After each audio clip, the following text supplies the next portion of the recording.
The news counter আপনাদের সকলকে স্বাগত। আপনাদের অনেকের মতো আমার একটা প্রশ্ন স্বাভাবিকভাবেই ভাসছে, আচ্ছা আমাদের কংগ্রেসের দিল্লির নেতৃত্ব কি পশ্চিমবঙ্গ দলটাকে পুরোপুরি খরচের খাতায় ফেলে দিতে চাইছেন? আপনাদের অনেকের মনে থাকবে আমি এবং আরও অনেক বিশ্লেষকই এটা এবার অস্বীকার করতে পারেননি।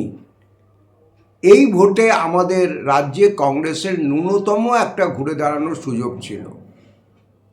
যা মোটামুটি পূর্বাভাস ছিল তাতে মুর্শিদাবাদ, মালদা এবং উত্তর দিনাজপুরের সব মিলিয়ে অন্তত 20টি আসনে কংগ্রেস তুমুল লড়াইয়ের জায়গায় ছিল।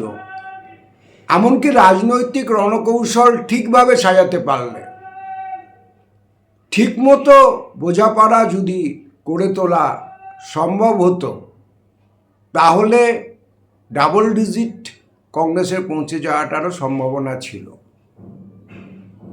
আপনাদের আমি আগেও অন্যান্য প্রতিবেদনে যেটা বলেছিলাম যে 2021-এ শূন্য হয়ে যাওয়ার পর 2024-এ যখন লোকসভা ভোট হয়েছে, কংগ্রেস লোকসভার একটি আসন জিতেছে এবং বিধানসভা ভিত্তিক যে ফলাফল তাতে আমরা দেখেছিলাম যে অন্তত 11টি আসনে কংগ্রেস এগিয়ে আছে।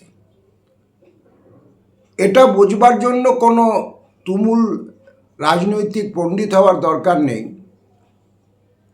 যে মেরুকরণ বা অ্যাপারেন্ট বাইনারির মধ্যে দিয়ে আমাদের রাজ্যের ভোটাররা এই মুহূর্তে যাচ্ছেন, সেখানে দাঁড়িয়ে অন্তত 11টা বিধানসভা কেন্দ্রে এগিয়ে থাকা, এটা রাজনৈতিকভাবে যথেষ্ট একটা গুরুত্বপূর্ণ অবস্থান। কিন্তু পাশাপাশি এটাও সত্যি কথা যে যখন বাইনারি কিছুটা হলেও প্রশ্নের মুখে পড়েছে, যখন মানুষ বারবার প্রশ্ন করতে শুরু করেছেন কেন্দ্রীয় এজেন্সিকে দিয়ে, সিবিআইকে দিয়ে, এডিকে দিয়ে যে এত লোক দেখানো তদন্ত, ধরপাকড় ইত্যাদি, তার আলটিমেট অশ্বডিম্ব প্রসব করা ছাড়া এখন অবধি কী ঘটেছে? যখন রাজ্যের সংখ্যালঘুরা রাজ্যের শাসক দল সম্পর্কে একটা বড় অংশ বীতশ্রদ্ধ হয়ে বিকল্প খুঁজতে চাইছেন,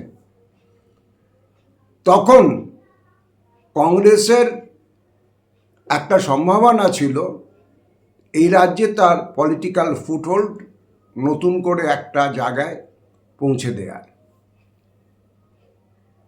কিন্তু রাজনৈতিক ইঙ্গিতের যে ফুটপ্রিন্ট, যে দিকচিহ্ন বাস্তবের জমিনই সাঁচে ফুটে উঠছিল, আমার মনে হচ্ছে যে দিল্লির কংগ্রেসের নেতারা সে ব্যাপারে আদৌ উৎসাহী নন। আজকে ভোটের থেকে আমরা আর প্রায় 28-29 দিন দূরে দাঁড়িয়ে আছি। এখন অবধি কংগ্রেস নেতৃত্ব একটা কেন্দ্রেও প্রার্থী ঘোষণা করে উঠতে পারেননি। কেবলমাত্র আমি যেটুকু খবর পেয়েছি, বহরমপুর কেন্দ্রে অধীর চৌধুরীর সমর্থনে, বহরমপুর বিধানসভা কেন্দ্রে, সেখানে কংগ্রেস কর্মীরা নিজেরাই দায়িত্ব নিয়ে অধীর চৌধুরীর নামে দেয়াল লিখন শুরু করেছেন।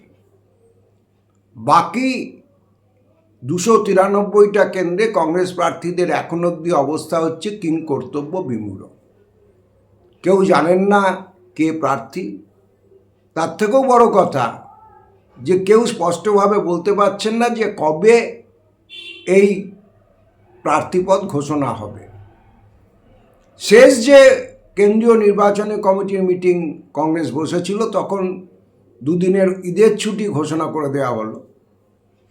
তারপরেও যে রাজ্য স্তরের নেতারা দিল্লিতে বসেছিলেন বা যোগাযোগ রাখছিলেন যে তালিকাটার কি হবে সে ব্যাপারে খোঁজখবর নিতে, তারা শেষ ডেভেলপমেন্ট পেলেন যে রাহুল গান্ধী যেহেতু অ্যাভেলেবল নেই, তাই কংগ্রেসের নির্বাচন কমিটির চূড়ান্ত তালিকা প্রকাশ করা যাচ্ছে না।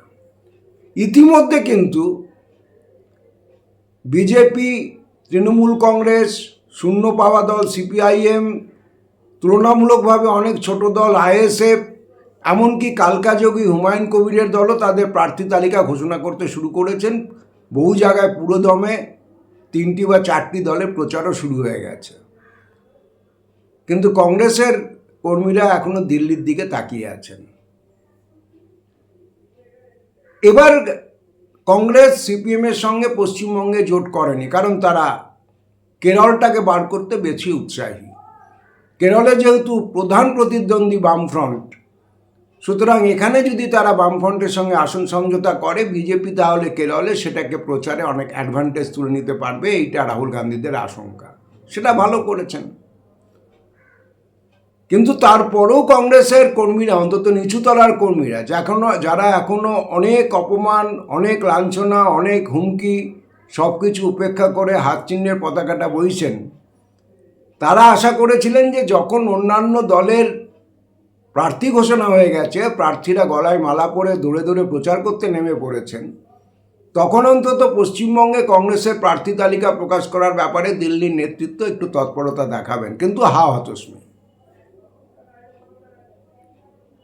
যেটা দেখা যাচ্ছে, কংগ্রেসের কেন্দ্রীয় নেতৃত্বে কেরলের জন্য সময় আছে, আসামের জন্য সময় আছে, তামিলনাড়ুর জন্যও সময় আছে, কিন্তু পশ্চিমবঙ্গের কংগ্রেস কার্যত ছাগলের তৃতীয় সন্তানের অবস্থায় পৌঁছে গেছে। সুতরাং কংগ্রেস নেতৃত্ব কি চান, তারা কার্যত পশ্চিমবঙ্গের কংগ্রেসটাকে বানের জলে ভাসিয়ে দিতে উৎসাহী কিনা, এই প্রশ্নটা কিন্তু সাধারণ কর্মীদের মধ্যে, এমনকি মানুষের মধ্যে উঠতে শুরু করেছে। আপনারা আপনাদের এ ব্যাপারে মতামত আমাদের ইউটিউব চ্যানেল TheNewsCounter.s এর কমেন্ট বক্সে অবশ্যই জানাতে পারেন। আপনাদের ফিডব্যাক আমাদের সমৃদ্ধ করবে। দেখা হবে পরবর্তী এপিসোডে। সকলে খুব ভালো থাকবেন।